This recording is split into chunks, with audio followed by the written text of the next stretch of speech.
Bien, ingeniero, continuamos entonces con la segunda parte de la presentación de este día. Adelante, ingeniero. Bueno, buenos días. Gracias por la invitación a los compañeros del Centro Agrícola de Innovación Campo Verde. Bueno, para mí es un honor pues estar acompañándolos en esta jornada en donde, bueno, junto con el profesor Rafael Mejía, pues compartiremos parte de la experiencia en estos dos, digamos que grupos de microorganismos que son sumamente importantes para digamos que el desarrollo de una agricultura sobre la base de digamos que productos más ecológicos, sobre una agricultura menos tóxica y sobre, digamos que la utilización de bioinsumos para el desarrollo de la agricultura, ¿no? Entonces, en mi caso les voy a comentar un poco, vamos a discernir sobre lo que es el Bacillus, el género Bacillus, como agente de control de enfermedades fitopatógenas, ¿sí? Y vamos de alguna manera a detallar pues algunos elementos importantes en otros aspectos, cómo tiene que ver el uso de este tipo de bacterias para digamos que para la bioestimulación y promoción de crecimiento vegetal. Bien, digamos que mi presentación se titula Bacillus, aliado silencioso en la lucha contra fitopatógenos. Rafael ya, digamos que nos paseó muy detalladamente por el género Tricoderma, un género sumamente importante en la lucha contra enfermedades en plantas, y digamos que eso sencillamente nos refleja de manera resumida lo que es una lucha entre microbios, es decir, lucha por el espacio, lucha por los nutrientes, lucha sencillamente por la sobrevivencia, ¿no? Encontramos a Tricoderma, por ejemplo, que es uno de los hongos más utilizados en la agricultura biológica, parasitando a Curbularia, o vemos otro hongo tan importante como Paecilomyces lisanus controlando nemátodos, ¿sí? Tricoderma también por otro lado parasitando a Rhizoctonia, vemos a Tricoderma en campo, digamos que parasitando otro tipo de hongos, porque sencillamente, digamos que son unos aliados importantes en la agricultura. Y las plantas, como nos lo explicó Rafael al principio, atraen, digamos que a sus socios.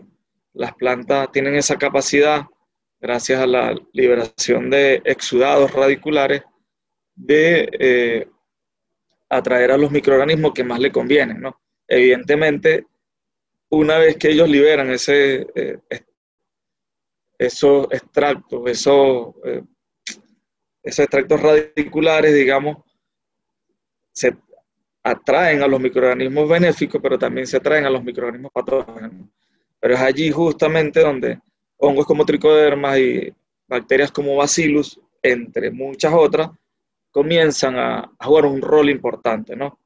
Sencillamente, ¿por qué? Porque el sistema inmune de las plantas comienza en el suelo, se activa en el suelo. ¿Y por qué? Sencillamente porque, bueno, digamos que en la rizósfera, a nivel de esos milímetros que están allí cerquita de la raíz, digamos que existe todo un ensamblaje microbiológico. ¿Sí? ¿Por qué? Porque el suelo es un ente vivo, un ente dinámico, donde existen múltiples especies, tanto patogénicas para las plantas como benéficas para estas, ¿no?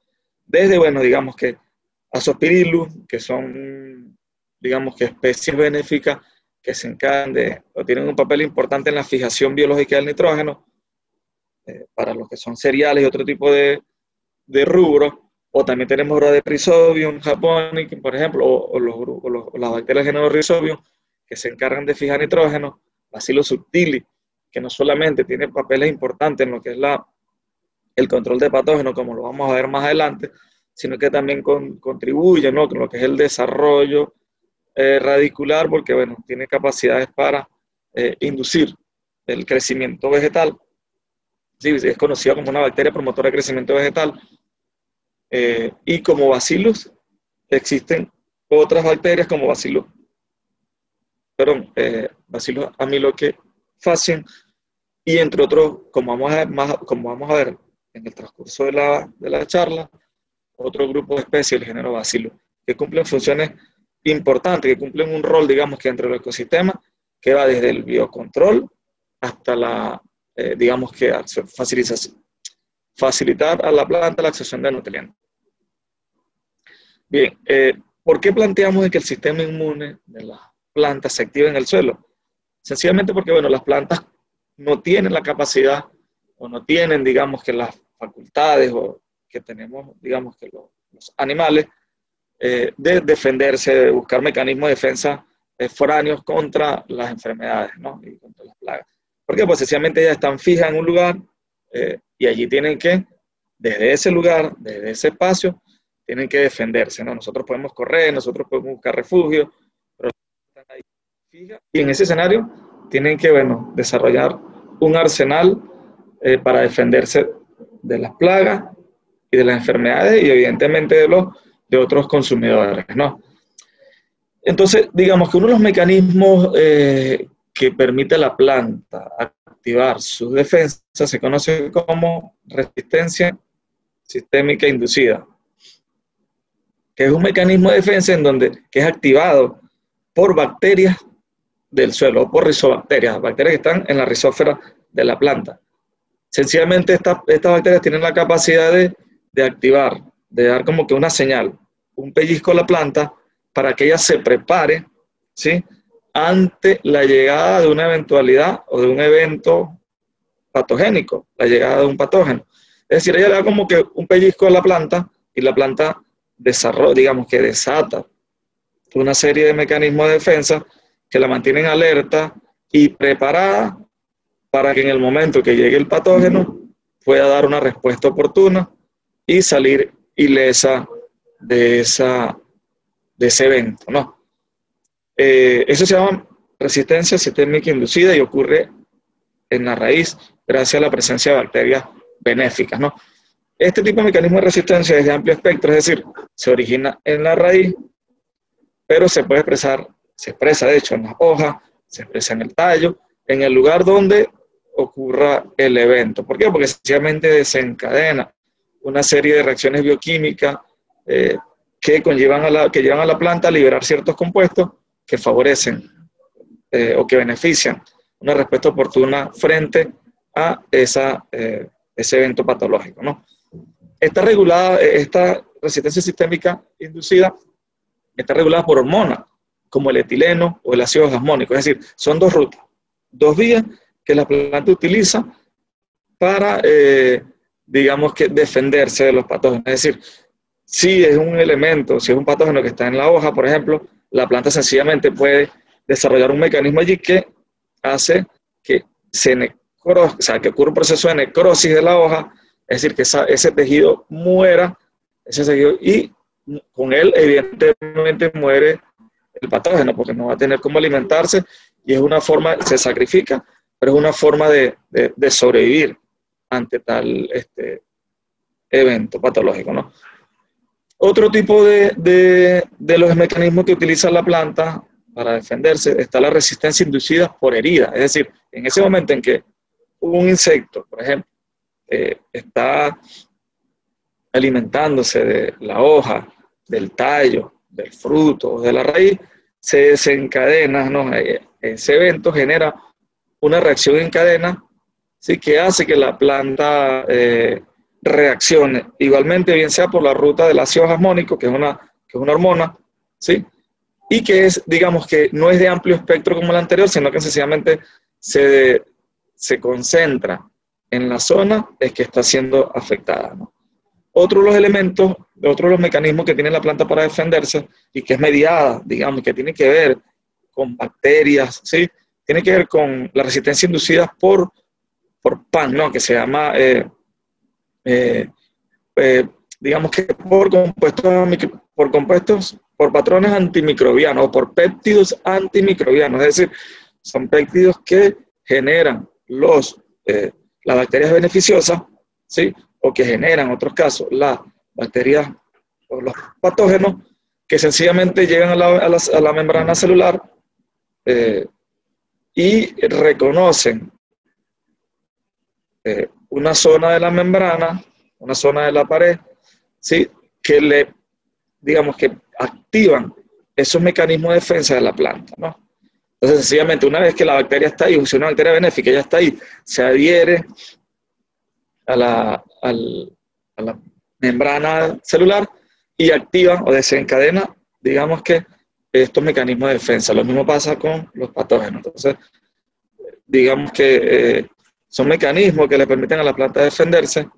Otro elemento, digamos que otra estrategia que está siendo estudiada recientemente, tiene que ver con la resistencia química inducida, o la resistencia inducida por químico, es decir, por producto. Una vez que uno aplica un agroquímico, un compuesto químico, puede ser orgánico o inorgánico, ese tratamiento contribuye, porque puede ser un bioestimulante, por ejemplo, contribuye a que la planta esté activa, ¿no? Contribuye a que la planta active esos mecanismos de defensa y de alguna manera esté preparada para el momento de la infección, ¿no?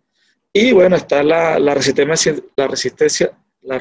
sistémica adquirida, o SAR, que ya esa sí es, digamos que, un mecanismo propio de la planta, es muy bioquímico, sí forma parte, digamos, que su estrategia de defensa, sí, que no es activada digamos que por bacterias, sino que, bueno, la tiene y sencillamente se activa en momentos de alguna infección, pues.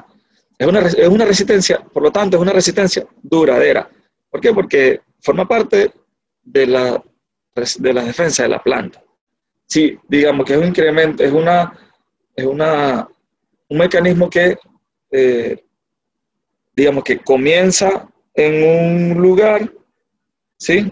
En la raíz, en una hoja, en un tallo, pero luego se amplía a la medida que avanzan los días hacia el resto de la planta, ¿no? Y por eso es sistémico también. Entonces, pero de estas 5, 4 tienen que ver, o por lo menos 3, tienen que ver con asociadas a bacterias, asociadas a hongos, asociadas a microorganismos del suelo. Fíjense esta lámina que les quiero presentar. En base a lo anterior, es decir, en base al papel que juegan las bacterias, los hongos benéficos en la planta, el estudio de la rizósfera, es decir, esos milímetros, esos centímetros, escasos centímetros que están allí de tierra, digamos, que se adhieren a la raíz y que contiene miles, cientos, hasta millones de bacterias, de microorganismos, es el nuevo objetivo de la agricultura. Pero no de la agricultura convencional, de una nueva agricultura sobre la base del uso de bioinsumos, bioestimulantes, biofertilizantes, agentes de biocontrol, ¿sí? El manejo de una agricultura más ecológica, sin tanto impacto ambiental. ¿Por qué? Sencillamente porque en los últimos años, por una vía, ¿no?, de lo que es el incremento de los efectos del cambio climático, lo estamos percibiendo a diario, pero también porque ha crecido la conciencia de los consumidores en adquirir productos menos tóxicos, menos dañinos, más sanos.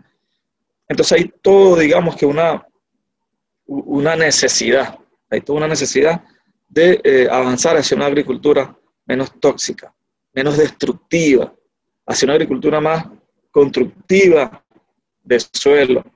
Porque viendo el suelo, fíjese que la agricultura convencional a nosotros nos muestra, ¿no?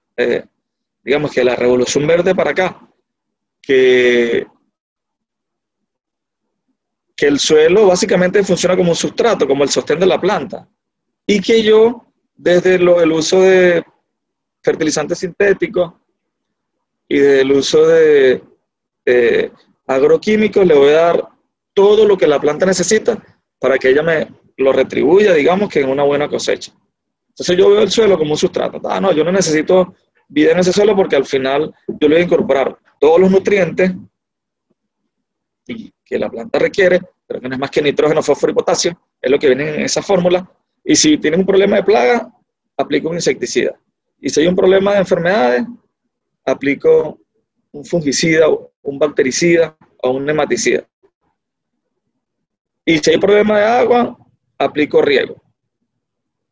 Sí, es una visión reduccionista de la agricultura, que reduce los problemas a aplicación de fertilizantes y aplicación de agroquímicos, cuando realmente no es así. La planta es un ser vivo y como tal debemos tratarla.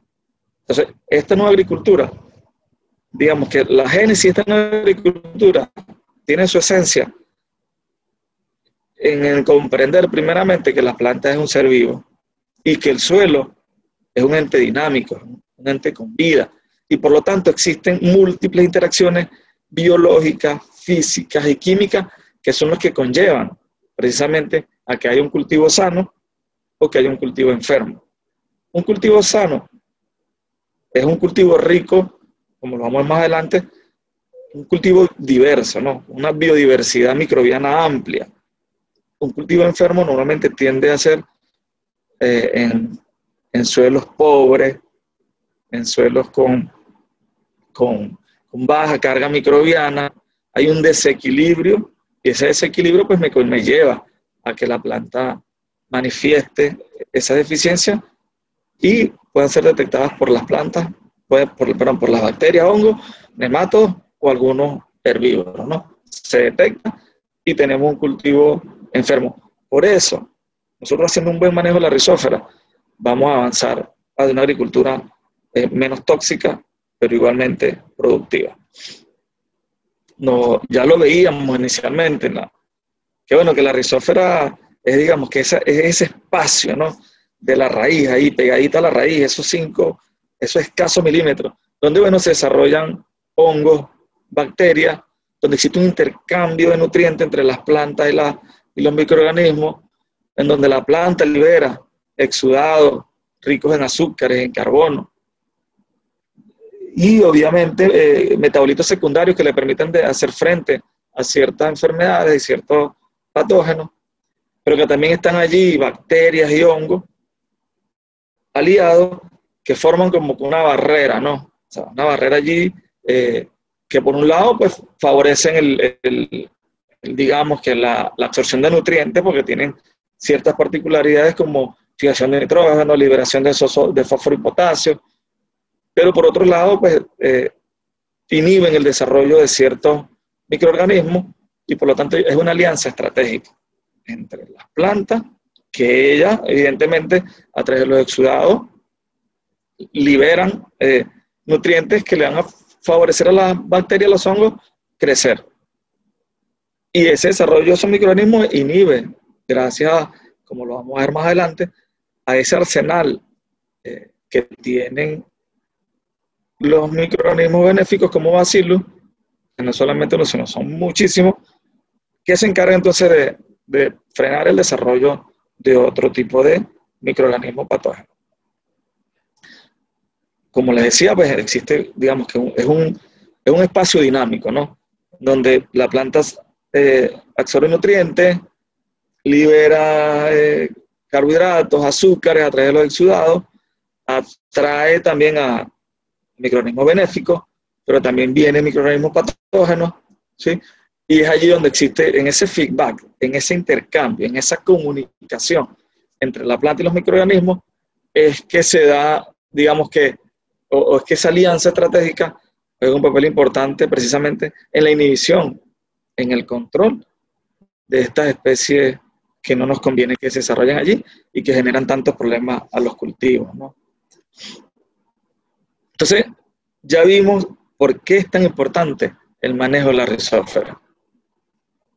Porque sencillamente, como nos lo dijo Lorenz Hickner en 1904, la resistencia de las plantas a los patógenos depende en buena parte de la composición de la microflora, es decir, de los microorganismos que están presentes en la rizófera. Al tener mayor microorganismos benéficos, como existen los suelos supresivos, es decir, que son suelos ricos en microorganismos benéficos que inhiben el desarrollo de microorganismos patógenos. Entonces, es importante, señores, por todo el papel que juegan. Como les comenté, la planta libera exudado, atrae los microorganismos benéficos. Estos microorganismos benéficos pues inducen los mecanismos de resistencia a la planta, contribuyen con la fijación de nutrientes, nitrógeno, fósforo, potasio y otros nutrientes, favorecen el desarrollo de esta, digamos que, de este grupo de rizobacterias benéficas e inhibe el desarrollo de microorganismos patógenos. Entonces, a la final debemos darnos la mano. Entonces, la importancia viene, señores, en que tenemos que ver a la planta no solamente como una planta, primero, ni como una planta industrial, segundo, es decir, que yo le voy a meter fertilizante, yo le voy a meter insumos y 3-4 meses después, dependiendo del cultivo, me va a dar grano, me va a dar maíz, me va a producir tomate, me va a producir pimentón, sino que veamos a la planta como, primero como un ser vivo, ¿sí? Y que como ser vivo está rodeada de un microbioma, es decir, de una gama de microorganismos que están en el aire, que están en la filósfera, es decir, en la hoja, que están dentro de la planta, que están en el suelo, que están en la rizósfera. Entonces, todo ese conjunto de microorganismos que están allí cumplen funciones importantes en la planta. Unos son agentes de control biológico, como el caso de Bacillus, como el caso de Tricoderma, como algunas pseudomonas. Por lo tanto, si son agentes de control biológico, nos va a permitir tener plantas más saludables, cultivos más saludables, que van a requerir el uso de menos agroquímicos. Y ese microbioma que está ahí, ese compendio, esa multitud de microorganismos asociados a la planta, que se conoce como microbioma de la planta, tienen un potencial enorme que hay que explotar. Y eso pasa por investigar, eso pasa por manipular, eso pasa por conocer, pero sobre todo por reconocer que existen unos microorganismos asociados a la planta que juegan roles importantes y que no todas las bacterias son patógenas, que existen microorganismos benéficos y que por lo tanto mantener ese equilibrio planta, microorganismo, suelo es lo que me va a garantizar tener cultivos sanos, productivos, sin tanto costo y rentables. A esa es, digamos que esa es la lógica de la nueva agricultura que deben hacer, que está renaciendo sobre la base del manejo de la microbioma. Fíjense, aquí vemos un bosque. Uno normalmente cuando entra a un bosque, entras a una pradera, entras digamos que a una zona con mucha diversidad vegetal, y normalmente nosotros no observamos problemas digamos que, de defoliación masiva de una planta, ¿no? Es decir, que no tenga hojas producto de insectos. Sencillamente porque como hay tanta diversidad, una plaga le cuesta tanto encontrar a esa planta de su preferencia, que en la búsqueda de esa planta, se consiguen enemigos naturales. En la búsqueda de esa planta, encuentra que ya existen algunos socios, algunos otros insectos comiendo y por lo tanto hay competencia. Entonces ahí ocurre una depredación. ¿Sí? ¿Por qué? Porque sencillamente en ese pool de plantas, en ese bosque, y como las plantas y los insectos se comunican por mensajes químicos, esa mezcla de mensajes químicos allí, de olores, hacen que el insecto, que la plaga no pueda llegar al lugar donde está la planta de su preferencia. Usted tiene que alimentarse poco a poco de lo que consigue. Lo mismo pasa con los microorganismos del suelo. Diversidad de plantas promueve diversidad de microorganismos. ¿Por qué? Porque cada planta libera un pool, un exudado con ciertas características, con ciertos compuestos que atraen a ciertos microorganismos. Y la otra planta tiene ciertos exudados, ciertos compuestos, ciertas concentraciones y atrae otros. Ese pool, esa gama de microorganismos, que es la biodiversidad microbiana, la hace heterogénea. Y esa heterogeneidad la hace resiliente. Caso contrario, tenemos un monocultivo de maíz, donde prácticamente todas las plantas son iguales. Baja diversidad de plantas, baja diversidad biológica, por lo tanto hay homogeneidad de microorganismos y son entonces menos, digamos que menos resilientes, son más vulnerables a un disturbio ecológico, ¿no? Entonces, una planta, o digamos que un bosque, o un cultivo, o un policultivo, con alta gama de microorganismos, con una amplia diversidad biológica, es un cultivo mucho más resiliente, es un cultivo mucho más resistente. ¿Por qué? Porque los microorganismos van a cumplir su rol de, por un lado, biocontrol, o sea, de controlar a las plagas y enfermedades, y por otro lado contribuyen a activar los mecanismos de defensa de la planta, y por otro lado contribuyen a la absorción de nutrientes. Entonces es una planta más equilibrada, una planta más sana. Y todos sabemos que las grandes transnacionales digamos que la agricultura, sobre la base del uso agroquímico, perturban ese espacio, alteran ese ambiente, ese agroecosistema, y lo llevan a agroecosistemas muy homogéneos, y por lo tanto, con poca capacidad de resiliencia, con poca resiliencia. Eso nos lleva ¿a qué?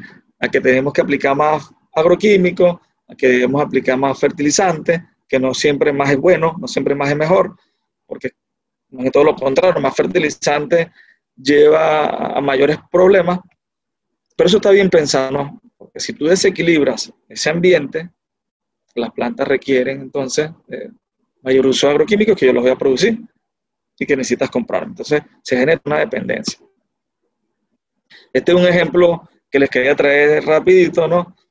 A mano izquierda tenemos un cultivo, digamos que de trigo silvestre, originado por allá en Irak, Irán, donde es el centro de origen del trigo, y vemos todas estas rayas, digamos que todas estas conexiones que se ven aquí, sencillamente son microorganismos que están asociados, digamos que a ese trigo. Un trigo nativo, un trigo criollo, con una, digamos que alta carga microbiana benéfica, pero que si nos vamos a un trigo ya, ¿cuál es la red de microbioma, microbiológica? Entre un trigo modificado, un trigo moderno, vemos que la red de microorganismos es menor, ¿no? ¿Por qué? Porque en ese proceso de mejoramiento que estamos incorporándole a las plantas ciertas bondades que nos convienen para la alimentación mundial, como alto rendimiento, como porte alto, porte bajo, más gruesa, con raíces adventicias, con buen porte, que resista a la caída, que resista a ciertas enfermedades. En ese proceso de mejoramiento se pierden bondades, ¿no? Se pierden. ¿Por qué? Porque todo esto todos estos exudados que les permiten a las plantas traer cierto tipo, cierto grupo de microorganismos, está asociado a cuestiones genéticas, ¿sí? Y esos genes se pierden o se ganan en el proceso de mejoramiento. Por lo tanto, lo que quiero mostrarle aquí es que debemos ir siempre a la fuente, debemos ir a la diversidad. Y precisamente lo vemos en esta lámina clarito que las plantas modernas tienen una menor red de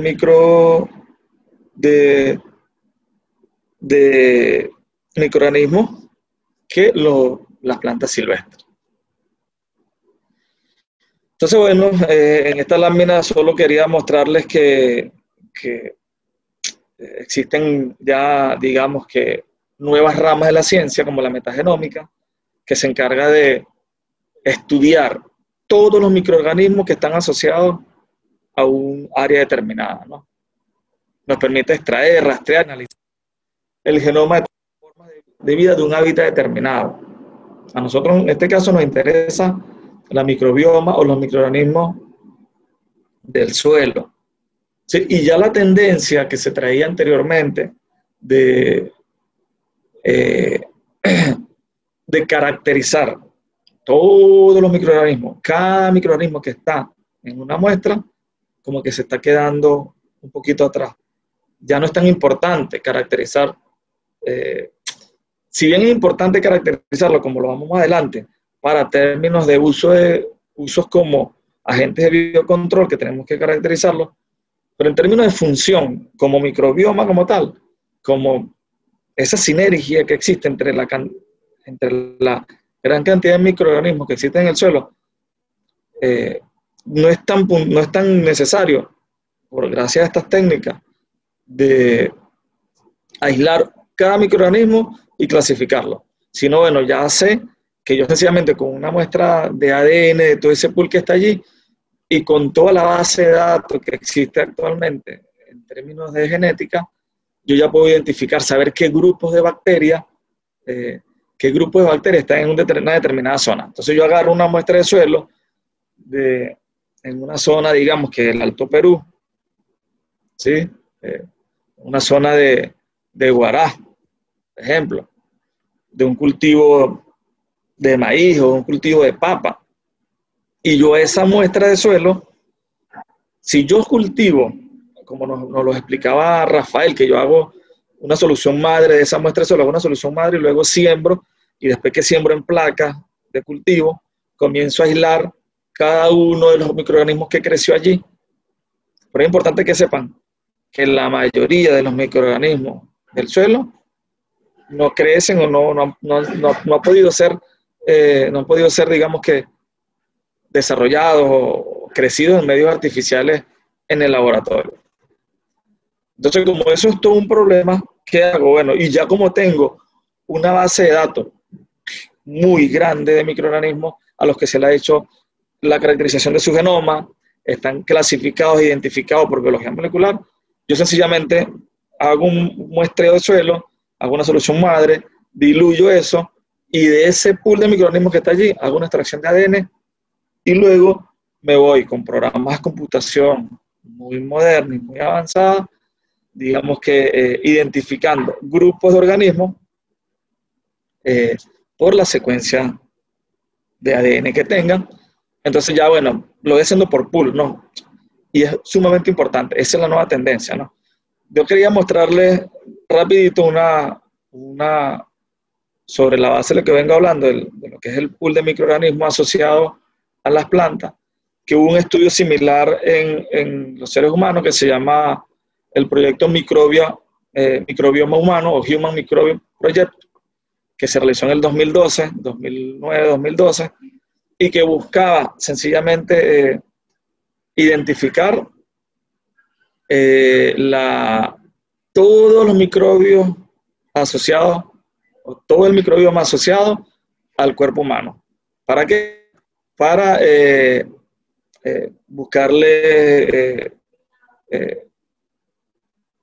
buscarle aplicaciones desde el punto de vista de salud, ¿sí? Y identificar. Entonces, ¿qué encontraron?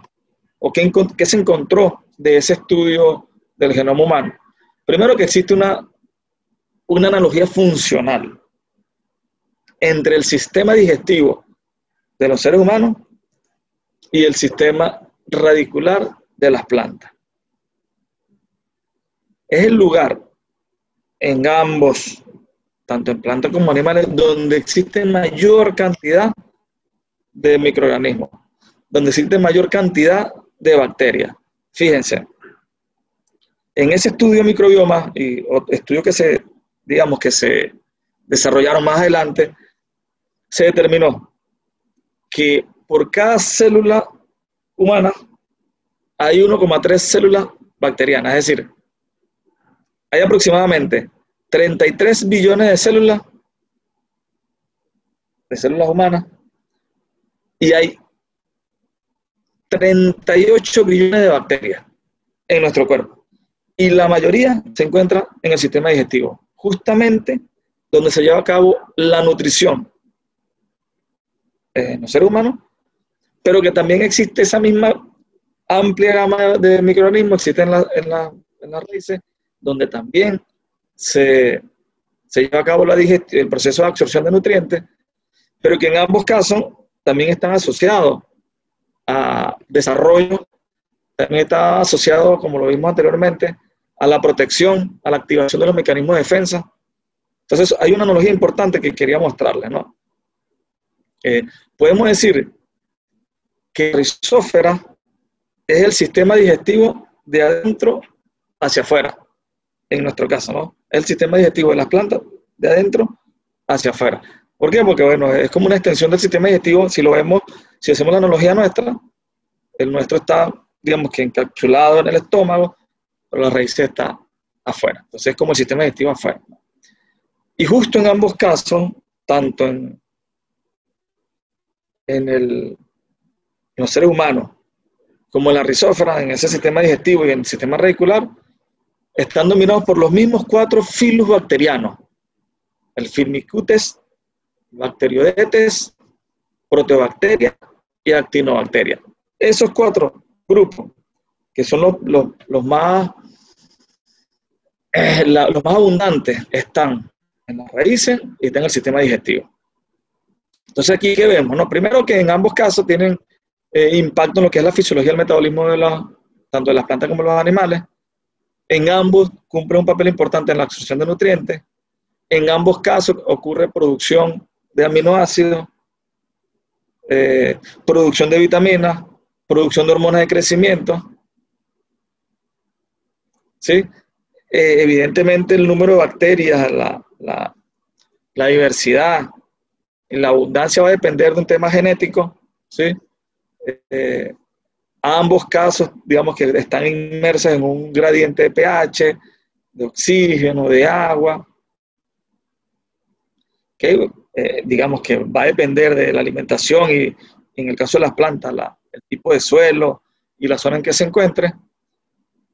Pero en todo caso, tienen mucho que ver con la protección contra agentes patógenos, en la producción de enzimas y antibióticos para activar los mecanismos de defensa y modulan, digamos que, para la redundancia, ese sistema inmune, ¿no? Entonces, quería traerles esta lámina que me parece que es sumamente interesante y que es bueno manejarla porque yo creo que no todo es casual. La vida, digamos que humanizándola, es sabia. Y después de haber dicho esto, solamente les puedo decir que definitivamente la solución a muchos de los problemas de las plantas está justo debajo de nuestros pies, es decir, está en la rizósfera. Allí vamos a encontrar soluciones para el control de enfermedades, para el control de la absorción de nutrientes y para mantener un equilibrio armónico, planta, microorganismo, suelo, y eso se traducirá en mayor producción, en mayor rentabilidad, en menos costo y menos daño tóxico al ambiente y a la salud de los trabajadores. Entonces, dicho esto, voy a entrar, digamos que en materia y les voy a hablar sobre el género Bacillus, ¿no? Un género muy versátil para la agricultura, un género que se encuentra en los 5 continentes, un género que está asociado a agentes de control biológico, a bioestimulación y al desarrollo vegetal. Es uno de los agentes de control biológico más estudiados que existe en la actualidad por su versatilidad, ¿no? Es un grupo sumamente versátil que se encuentra básicamente en el suelo, ¿sí? Se utiliza como agente de control y no solamente de enfermedades radiculares, sino también como enfermedades foliares en menor medida, pero también está asociada a las raíces de la planta por los múltiples beneficios que promueve en las plantas, ¿no?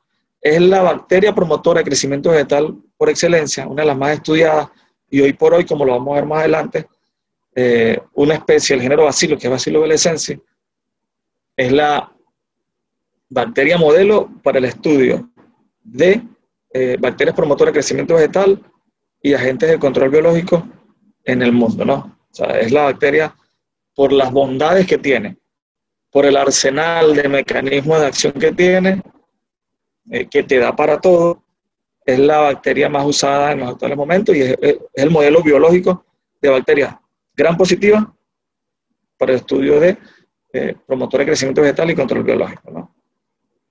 Un poco las características generales de la bacteria, pues existen más de 300 especies, ¿sí? Forma parte del dominio bacteria, la clase Bacillus, el orden Bacillidae, Bacillales y la familia Bacillaceae, ¿no? El género Bacillus, con más de 300 especies. Entonces, esa amplia diversidad de especies se convierte en un problema a la hora de clasificarla porque tienen muchas características en común. Y ahí vienen a jugar un papel importante los que les vengo a decir, ¿no? Primero, son bacillus gram negativos, es decir, son bacterias en forma de bastón, gram positivo porque responden a la técnica de Gram, y se tiñen de color violeta, ¿sí? Son aerobios, pueden ser aerobios o anaerobios facultativos, es decir, pueden vivir uno en presencia de oxígeno, por la variedad que existe, ¿no? Se agrupan en cadenas, como lo vemos en la imagen de la izquierda, ¿no? Están ahí en cadenas, una tras de la otra, pegaditas. Resisten a condiciones adversas gracias a la producción de endosporas.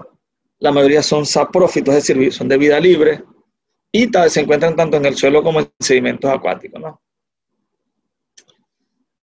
Una de las características más resaltantes, digamos, que del género Bacillus, desde el punto de vista de investigación científica, es la capacidad de producir endosporas o esporas, ¿no?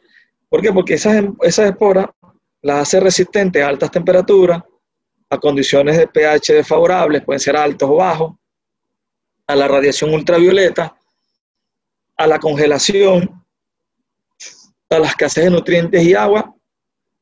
Es decir, se fortalecen en condiciones de estrés. ¿Por qué? Porque producen esta endospora, que esa endospora es una forma de protección. Sí, como que se encapsulan. Entonces, cuando están las condiciones nuevamente, vuelven a germinar, digamos. Vuelven a desarrollarse, ¿no? La importancia de las endosporas, bueno, son producidas en respuesta a una limitación nutricional, es decir, en lo que existe una deficiencia nutricional, la bacteria, para no morirse de inanición, produce endosporas y se defiende, ¿no? Y en lo que las condiciones estén nuevamente favorables, pues ella vuelve y germina. Son formas de reposo que no tienen metabolismo, es decir, el metabolismo se reduce al máximo, se quedan ahí, esperar que las condiciones estén activas, sean favorables. Se forman, por eso se llaman endosporas, porque se forman dentro de la célula, ¿sí? Y la ubicación y la forma de la endospora, si está en el extremo terminal, en el extremo inicial, en el centro, si es redonda, si es alargada, tiene importancia desde el punto de vista, digamos que de clasificación, ¿no? Desde el punto de vista, sí, de clasificación, nos da elementos para poder diferenciar entre una especie y otra, ¿no? Tienen extraordinaria resistencia al calor y agentes físicos y químicos y le permite a las bacterias sobrevivir. Es un mecanismo que tienen las bacterias para sobrevivir en condiciones extremas. Aquí les quiero mostrar sencillamente unos ejemplos. Aquí vemos la endospora central, una endospora terminal. Aquí hay aquí también en el caso de Bacillus thuringiensis, pues unos cristales que también cumplen un rol importante. Esta endospora es terminal pero ensanchada en la punta o redondeada. Esta es central, pero que es diferente a la 1 porque es también redondeada. La 5 es mucho más redonda. Y la 6, digamos que es lateral, ¿no? Entonces, cuando nosotros observamos al microscopio este tipo de elementos, pues nos permite ir ya como que clasificando y separando por la endospora, pues tiene carácter taxonómico. Y de allí la importancia de la clasificación taxonómica, ¿no?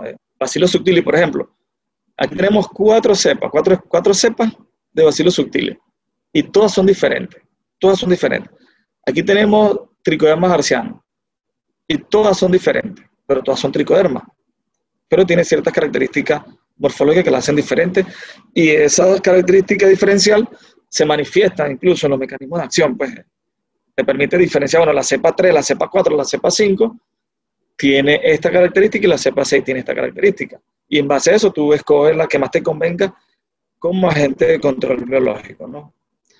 Entonces, desde el punto de vista morfológico, nosotros podemos ver aquí cómo 3 especies importantes del género Bacillus son diferentes, ¿no? La primera, Bacillus subtilis, vemos que son colonias como que juntas, forman como una especie de tejido, como una ramificación, ¿sí? Pero que es completamente diferente a Bacillus thuringiensis. Bacillus thuringiensis son colonias más definidas, más redondeadas, tienen como especie digamos que de vidrio, ¿sí? Roto. Pero entonces si vemos Bacillus cereus, por ejemplo, que es patógeno para nosotros, es un agente patógeno, las colonias son más definidas. ¿Sabes? Es una colonia redondita, perfecta. Si la comparamos con Bacillus thuringiensis, que bueno, que es una colonia, digamos, forman grupos de 3 o 4, pero esta es redondita, perfecta, ¿no? Y si vemos la de Bacillus subtilis es diferente. Entonces, esto nos permite diferenciarla morfológicamente, ¿no? Ahora, esta colonia es un bacilo, este es otro, y ya luego me voy a pruebas bioquímicas, ¿sí? Que me llevan, digamos, me permiten conocer ciertas propiedades que me van a diferenciar y que me van a permitir clasificar a una especie del género Bacillus, ¿sí? Y existen, bueno, por lo menos 10 o 12 pruebas que me permiten diferenciar entre un Bacillus y otro, y entre otras bacterias, que van desde la reacción de Gram, si tiñe o no tiñe, en la posición de las esporas, como les comenté. El crecimiento es muy importante. Bacillus crece por encima de los 40, alrededor de los 40 grados, mientras que otras bacterias son mesófilas, crecen a los 30 o por debajo de los 30. Entonces ya ahí vamos diferenciándonos, ¿no? Ya vamos, las pongo a crecer, unas me van a crecer, otras no. Utilización de citrato, crecimiento anaeróbico en presencia de glucosa y sin glucosa, formas ácidas, hidrólisis de ciertos productos. Entonces todo esto me permite diferenciarlo, digamos que bioquímicamente, las cepas Bacillus, ¿no? Aquí vemos una caracterización bioquímica, me permite diferenciar un Bacillus subtilis de un Bacillus chaericius o chaericus, por ejemplo, en donde Bacillus subtilis, esto es un medio, digamos que cromático, es decir, que la bacteria genera ciertos compuestos o metabolitos que reaccionan y me dan un color. En el caso de Bacillus subtilis, en este medio agar-gicrón, se torna verde, ¿sí? Mientras que Bacillus sphaericus no tiñe o no cambia el color del medio, entonces ya ahí me permite diferenciar una cepa del otro. Este mismo Bacillus sphaericus se mantiene rosado, en cambio Bacillus licheniformis me cambia también, ahí vemos las bacterias creciendo y me cambia a un color más verdoso, ¿sí? Es un medio picoscaya, sencillamente me mide la capacidad o me indica la capacidad solubilizadora de fosfato de estas especies de Bacillus. Entonces ya ahí voy separando, es importante como agente de biocontrol, pero no me solubiliza fósforo. Entonces, bueno, pero el solubilizador de fósforo es fundamental por el tema de nutrición. Entonces yo voy haciendo mi pool allí, ¿no? Aquí lo mismo, tenemos Bacillus faricus, Bacillus pumili. Bacillus pumili me forma un aro muy alto, es decir, que tiene una alta capacidad para solubilizar fósforo en comparación con otras.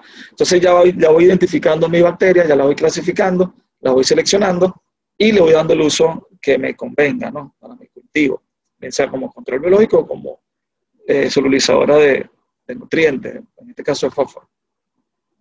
Entonces, vimos la caracterización morfológica, vimos la caracterización bioquímica y lo último, digamos que es la caracterización molecular, ¿no? Ya hemos avanzado tanto que ya muchas de estas bacterias, sobre todo las bacterias modelo, como Bacillus belesensi, FC, la cepa FZB42, el genoma está completamente descifrado. En este caso, vemos que es una bacteria, es un cromosoma circular, en donde aproximadamente el 10% de su ADN o su genoma está asociado a la producción de compuestos antimicrobianos, ¿no? Está asociado a la generación de metabolitos secundarios que inhiben el desarrollo de otras bacterias, de otros hongos, como la surfactina, como el bacillomicin, como la fengicin, como la dificidin, ¿sí? Como la ericidin, que son metabolitos, son compuestos antimicrobianos que inhiben el desarrollo de otros microorganismos, ¿no? Entonces, hoy por hoy, vuelvo a repito, hoy por hoy en el tema de Bacillus, la cepa FZB42 es la cepa modelo, gran positiva, para el estudio de bacterias promotoras de crecimiento vegetal y control biológico. Gracias a estos avances de la biología molecular, pues en los últimos años, todo ha permitido reclasificar, reacomodar las especies del género Bacillus de un género a otro. ¿Por qué? Porque, bueno, en la medida que avanza la tecnología, se hacen pruebas mucho más sensibles, que permiten diferenciar más fácilmente un grupo de otro, y nos permiten, por lo tanto, pues tener una clasificación más precisa, ¿no? Desde 1970 que digamos que clasificó Bacillus subtilis, hasta el 2018, pues han pasado muchísimos cambios, se han generado muchísimas nuevas especies, y bueno, aquí vemos cómo van apareciendo. En el 2000, es importante decir que en el 2008 más o menos se descubrió Bacillus belesensi. Ya en el 90 se había descubierto, se había clasificado Bacillus amylolequifacin, que es una especie del género Bacillus fabulosa. De hecho, la cepa FZB42 de Bacillus amylolequifacin, hoy día, después de un estudio de biología molecular, pasó a ser Bacillus belesensi FZB42, gracias al estudio de biología molecular. Entonces, así fueron apareciendo, ¿no? Y en la medida que iban apareciendo, pues se iban reagrupando. Y hoy día, digamos que las especies del género Bacillus se agrupan como que en tres grandes grupos, ¿no? Y hay uno, que es el que nos interesa hoy, que es el grupo de B. subtilis, que está compuesto por Bacillus subtilis, Bacillus amylolequifacin, Bacillus belesensi, Bacillus pumili, ¿sí? Que tienen unas actividades de biocontrol muy importantes, ¿no?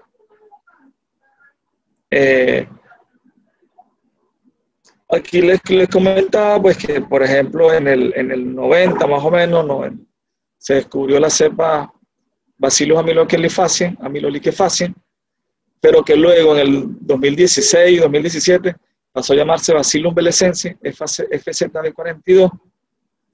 Lo mismo ocurrió con Bacillus subtilis. Seguramente todos ustedes conocen a este biofungicida que se llama Serenade, que es de Bayer. Su propaganda era el primer biofungicida o el primer fungicida biológico de la Bayer, que era a base de la cepa Bacillus subtilis QST 713, y luego de hacer unos estudios en el año 2017, de pasarla por un filtro molecular o otro filtro molecular, pasó a llamarse Bacillus bellecensis QST 713. Es decir, que este tema de la clasificación, este tema de la identificación morfológica y molecular está muy activo y cada día se están generando mucho más información al respecto. Hoy día es una cepa, mañana puede ser otra, pero al fin y al cabo, nos interesa conocer qué especie es, porque esa es tu marca, porque ese es tu producto, porque esa es la huella dactilar de tu producto.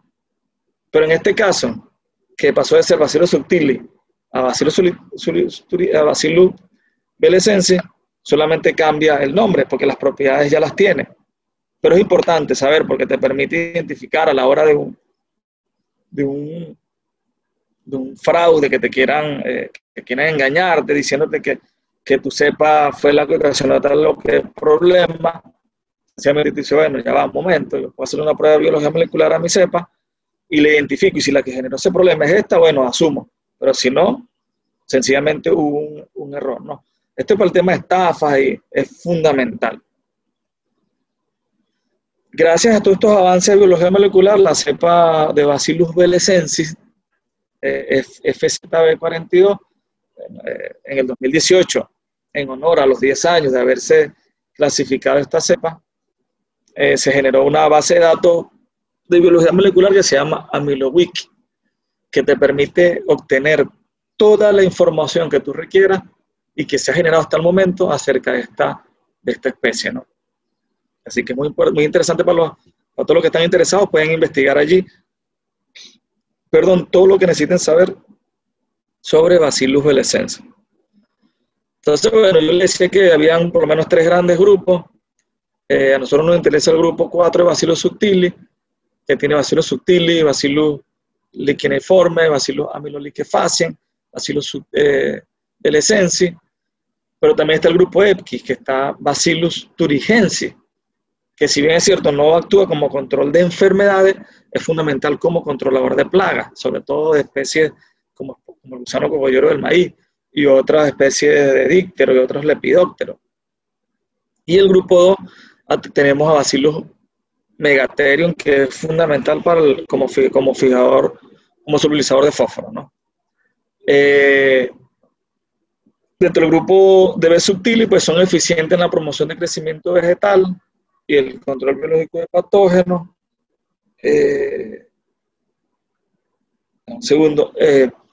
Tiene una amplia gama de producción de compuestos bioactivos, como lipopéptidos cíclicos de la familia de las surfactinas, iturina y fengicina, que las vamos a ver ahorita, que son importantes para el control de plagas, para el control de enfermedades. Entonces, bueno, digamos que acá son los principales mecanismos de acción, porque ya sabemos qué es Bacillus subtilis, que es una bacteria sumamente interesante, que es cosmopolita, que se da en suelo y agua, que se da en diferentes condiciones de suelo, que resiste altas temperaturas, que produce endosporas, que produce compuestos antimicrobianos. Bueno, aquí en esta lámina vemos la cantidad de compuestos microbianos que genera la especie del género Bacillus, de péptidos ribosomales, desde compuestos volátiles, compuestos no ribosomales, desde otro tipo de compuestos. Entonces, bactericinas, lipopéptidos, sideróforos, ¿sí?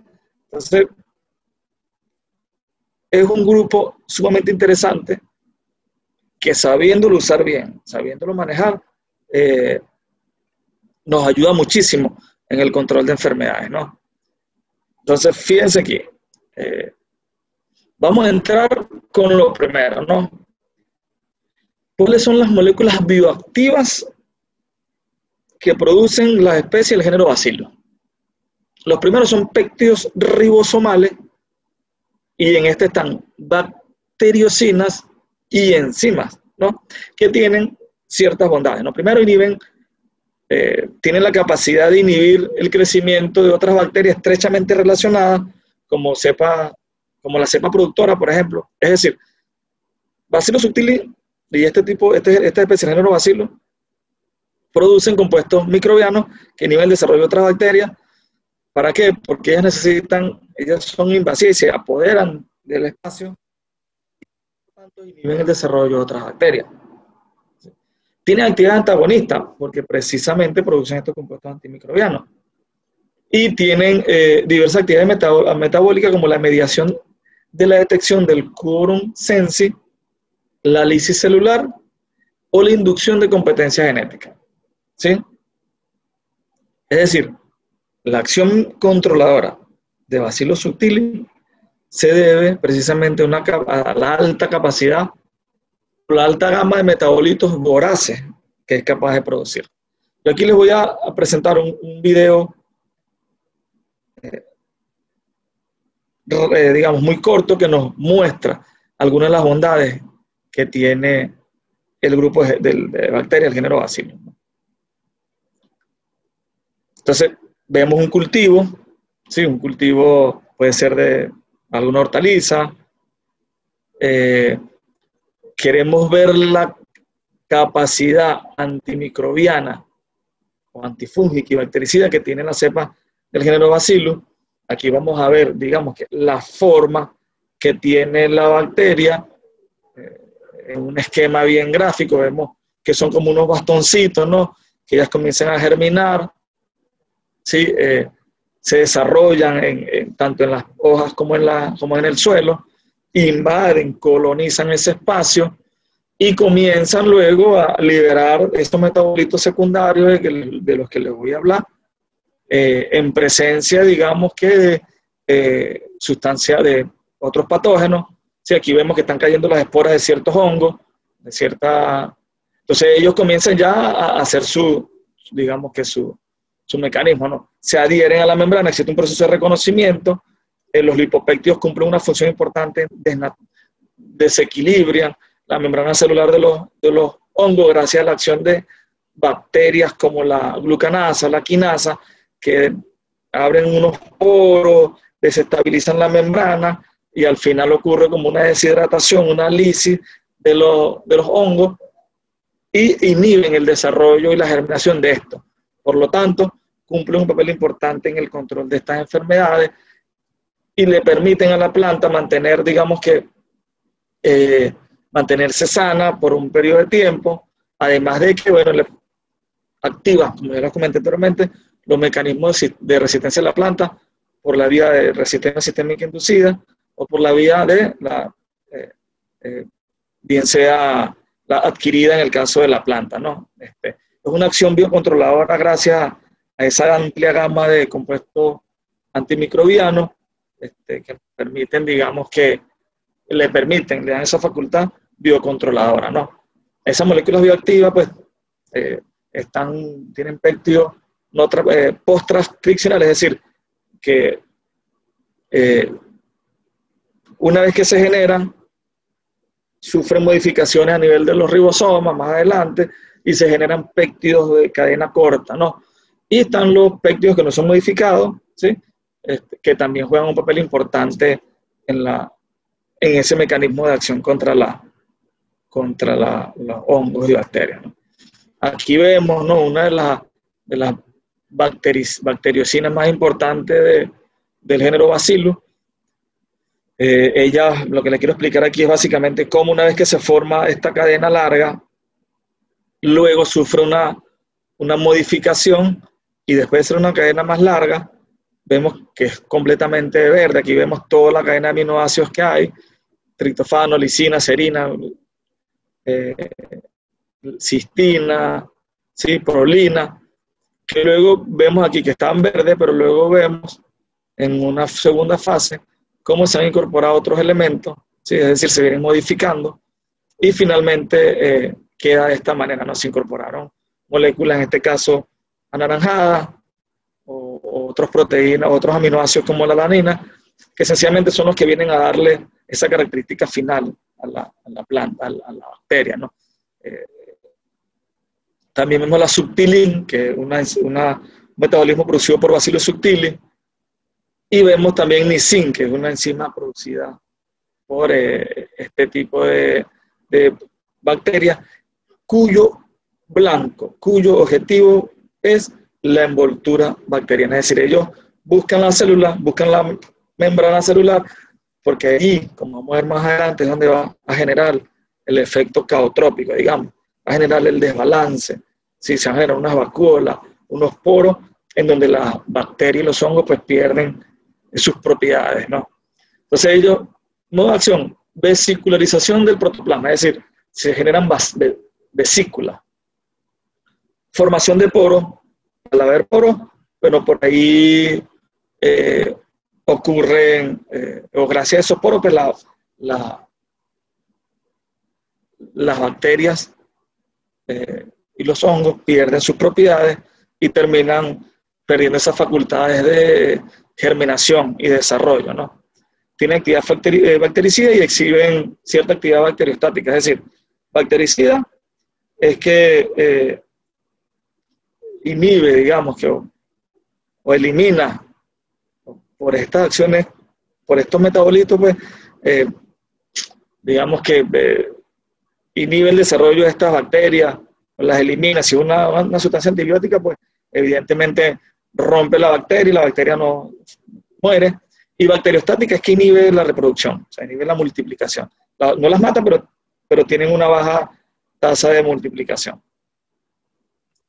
Dentro de las enzimas más importantes, digamos, que presentan las especies del género Bacillus, están las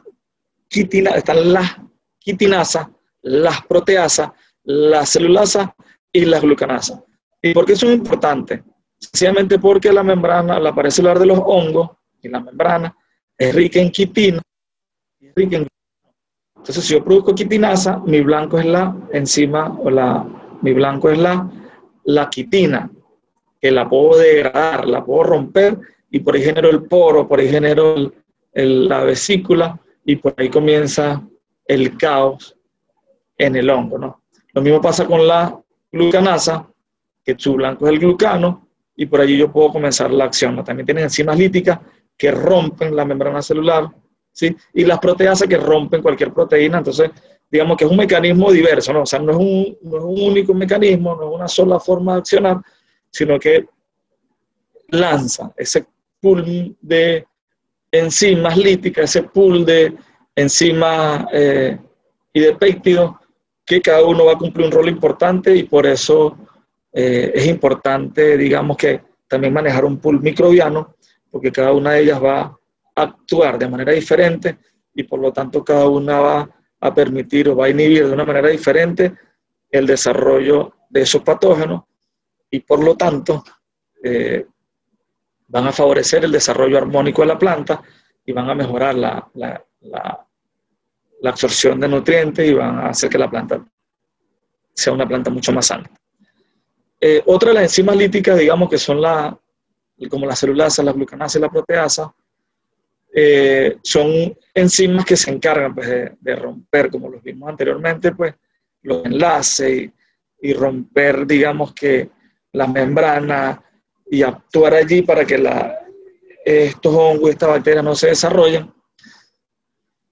Y hay una de las acciones o de los mecanismos de acción que más me gustan de las especies del género Bacillus es la extinción del quorum sensi.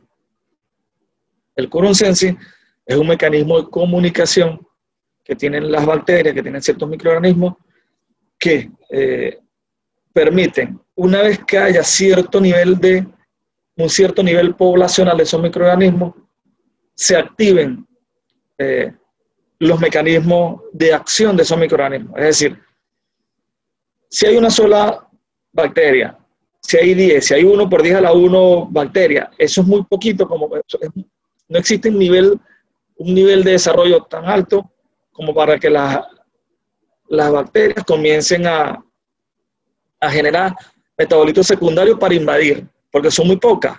Y si son pocas, sencillamente pueden ser blancos de otros microorganismos. Entonces necesitan elevar el nivel poblacional para poder actuar, ¿sí? Allí se reproducen, allí activan feromonas allí activan metabolitos secundarios.